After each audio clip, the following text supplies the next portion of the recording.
கண்ணியமிக்க அல்லாஹ்வின் நல்லடியார்களே, ஹிஜ்ரத் தொடர்பாக பல்வேறு வரலாற்று நிகழ்வுகளை நாம் சிறிது சிறிதாக தினமும் பேசி கேட்டு வருகிறோம். அதன் அடிப்படையில் நாம் பார்க்கிறோம், அல்லாஹ் ஜல்ல ஷானஹு தஆலா மக்காவிலிருந்து மதீனாவிற்கு ஹிஜ்ரத் செய்து வரக்கூடிய அந்த செயல்பாட்டை ஆரம்பத்தில் அனுமதி என்கிற ரீதியில் வைத்திருந்து பிறகு அதை கட்டாயமாக ஆக்கியிருப்பதை குர்ஆன் நமக்கு சொல்லித் தருகிறது. குர்ஆன்ல நிறைய இடங்களில் ஹிஜ்ரத் தொடர்பாக நமக்கு பல்வேறு செய்திகள் பேசப்பட்டு இருக்கிறது.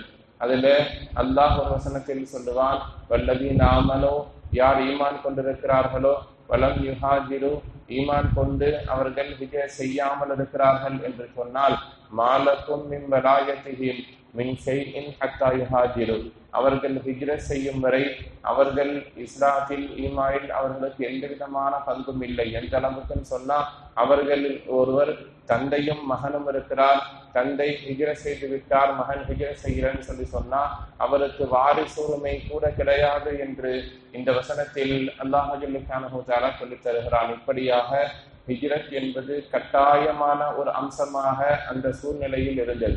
ஒருவர் ஈமான் கொண்டார்னு சொன்னால் அவர் குடும்பத்தையும் நாட்டையும் வீட்டையும் தன்னுடைய வியாபாரத்தையும் துறந்து மக்காவிலிருந்து வெளியேறிவிட வேண்டும் என்கிற சூழ்நிலையில் அந்த நிலைமை இருந்தது. இந்த நேரத்தில் நாம் பார்க்கிறோம், முதலாக ஹிஜ்ரத் செய்தது யார்? மக்காவிலிருந்து மதீனாவிற்கு போகலாம் என்று அல்லாஹ் ஜல்ல ஷானஹு தஆலா அனுமதி கொடுத்த பொழுது உம்மு சலமா, அபூ சலமா ரலியல்லாஹு தஆலா அன்ஹு என்று சொல்லப்படக்கூடிய அந்த சஹாபிதான் முதலாக ஹிஜ்ரத் பயணத்திற்காக வேண்டி ஆயத்தமாகி கிளம்பினார். வரக்கூடிய வழியில அவருடைய குழந்தை அவரிடத்திலிருந்து பறிக்கப்படுகிறது. அவர் கொஞ்சமும் அசரவில்லை, நான் மக்காவிலிருந்து வெளியேறி மதீனாவிற்கு சென்றே தீருவேன் என்று கிளம்பினார். ஒரு சூழ்நிலை வந்த பொழுது அவருடைய மனைவியை மக்கத்து காபிர்கள் பறித்துக் கொள்ளுகிறார்கள். அப்பொழுதும் அவருக்கு சிறிதும் கலங்காமல் அபூ சலமா ரலியல்லாஹு தஆலா அன்ஹு அவர்கள் முதலாக மக்காவிலிருந்து மதீனாவிற்கு சென்று சேர்ந்தார்கள். வரலாறுகளில் இவர்களுடைய தியாகங்களை எல்லாம் மிக தெளிவாக வரையறுத்து வைத்திருக்கிறார்கள். இரண்டாவதாக யார் மக்காவிலிருந்து மதீனாவுக்கு ஹிஜ்ரத் செய்தார் என்று பார்க்கிற பொழுது கண் தெரியாத ஒரு சஹாபி அப்துல்லா இப்னு உம்மு மக்தூம் ரலியல்லாஹு தஆலா அன்ஹு அவர்கள் இரண்டாவதாக ஹிஜ்ரத் செய்து மக்காவிலிருந்து கிளம்பி சென்றார். மூன்றாவதாக பார்க்கிறோம், சாலிம் மௌலா அபூ ஹனீஃபா என்று சொல்லப்படக்கூடிய அந்த சஹாபி, அவர் மூன்றாவதாக பயணம் செய்தார் என்று ஹதீசுகளில் பார்க்கிறோம். இப்படியாக நபி ஸல்லல்லாஹு அலைஹி வஸல்லம் அவர்கள் ஒவ்வொருவரையாக ஒவ்வொரு கூட்டமாக மக்காவிலிருந்து வெளியேற்றி விட்டு கடைசியிலும் கடைசியாகத்தான் நபி ஸல்லல்லாஹு அலைஹி வஸல்லம் மக்காவிலிருந்து ஹிஜ்ரத்திற்காக கிளம்பினார்கள். இந்த விஷயம், இந்த வரலாறு நமக்கு ஒரு சிறந்த தலைமைத்துவத்தை சொல்லித் தருகிறது. நமக்கு கீழுள்ள பொறுப்புகளில் இருக்கக்கூடியவர்கள் ஆபத்தில் இருக்கக்கூடிய நேரத்தில் அவர்களுக்கான எல்லா தேவையும் சரி செய்து அவர்களை முழுமையாக பாதுகாத்ததற்கு பின்னால் தான் தலைமை அங்கிருந்து வெளியே வர வேண்டும் என்பதை இந்த வரலாறு சொல்லுகிறது. நீங்க மக்காவிலிருந்து மதீனாவிற்கு போங்கன்னு சொன்னவல்ல, முதல் ஆளாக நபி ஸல்லல்லாஹு அலைஹி வஸல்லம் வெளியே வரவில்லை. மாறாக நபி ஸல்லல்லாஹு அலைஹி வஸல்லம் எல்லா சஹாபாக்களையும் அனுப்பி வைத்தார்கள். கடைசியாக நபி ஸல்லல்லாஹு அலைஹி வஸல்லம் அவர்கள் வருகிற பொழுது அந்த காலகட்டத்தில் ரசூலுல்லாஹுடைய காலகட்டத்தில் ஒரு வளமை இருந்தது.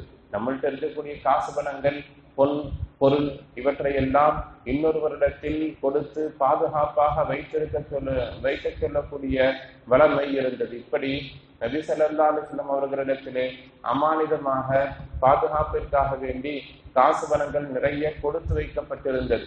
நான் அப்புறமா வாங்கிக்கிறேன், கொஞ்ச நாள் கழித்து வாங்கிக்கிறேன்னு சொல்லி தங்கம் பொருளை எல்லாம் ரசூலுல்லாஹ்விடத்தில் கொடுத்திருந்தார்கள்.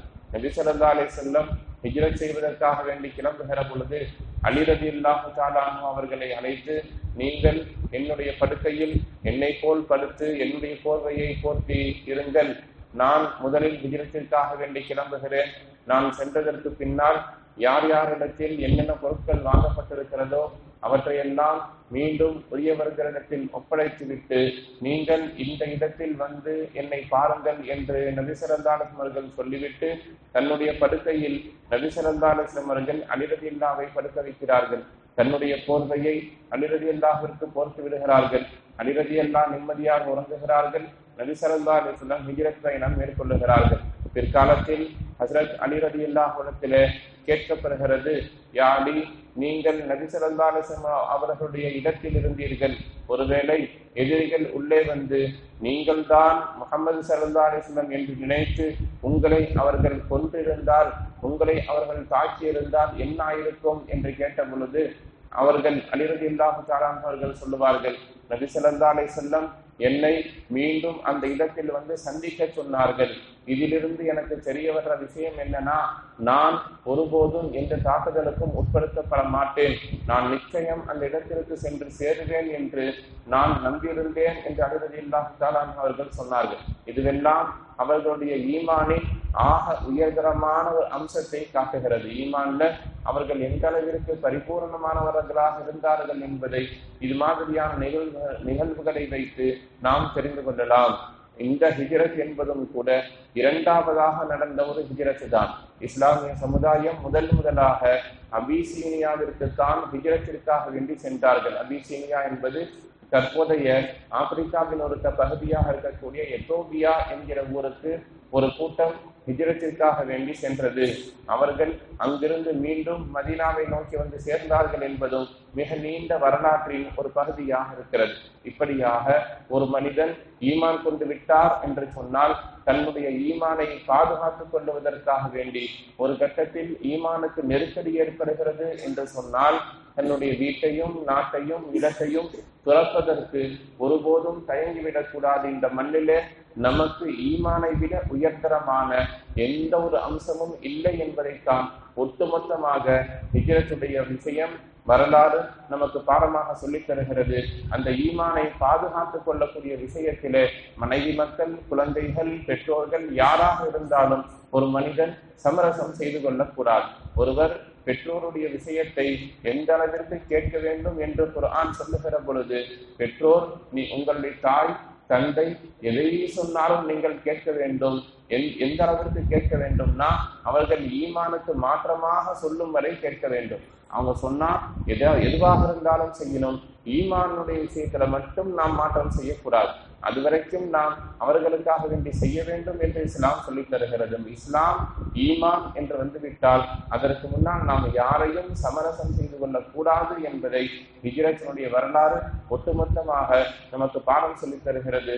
எல்லாம் வல்ல ரப்புல் ஆலமீன் அல்லாஹ் சுப்ஹானஹு வ தஆலா மண்ணில் வாழும் வரை ஈமானோடு இஸ்லாத்தோடு இஸ்லாத்தை ஒருபோதும் சமரசம் செய்து கொள்ளாத நல்லதொரு உயர்தரமான ஈமானை கொண்ட நன்மக்களாக நம் அனைவரையும் வாழ வைப்பானாக. நம்மையும் நாம் தொழுத இந்த சுபஹனுடைய தொழுகையையும் நம்மிடத்திலிருந்து பரிபூர்ணமாக கபூல் செய்வானாக.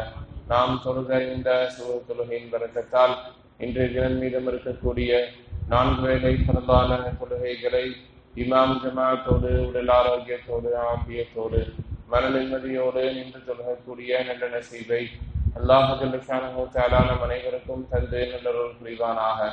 உலக ரீதியாக மறுமை ரீதியாக நாம் எதிர்நோக்கி இருக்கக்கூடிய எல்லா காரியங்களையும் அல்லாஹ் ஜல்ல ஷானஹு தஆலா நமக்கு லேசான முறையில் நடந்தேற தௌஃபீக் செய்வானாக. இன்றைய நாளில் நாம் மேற்கொள்ள இருக்கிற வியாபாரங்கள், விவசாயங்கள், பொருட்கள் வாங்கல் அனைத்திலேயும் அல்லாஹ் நிரப்பமான லாபத்தையும் அபிவிருத்தியையும் பரக்கத்தையும் தந்து நல்லருள் புரிவானாக. வானம் பூமிகளால் ஏற்பட இருக்கிற பேராபத்துகளை விட்டும் பலா முசீபத்துகளை விட்டும் நம்மையும் நம்முடைய குடும்பத்தார்களையும் அல்லாஹ் ஜல்ல ஷானஹு தஆலா முழுமையாக பாதுகாத்து தந்தருள்வானாக. ஆமீன் ஆமீன் யா ரப்பல் ஆலமீன்.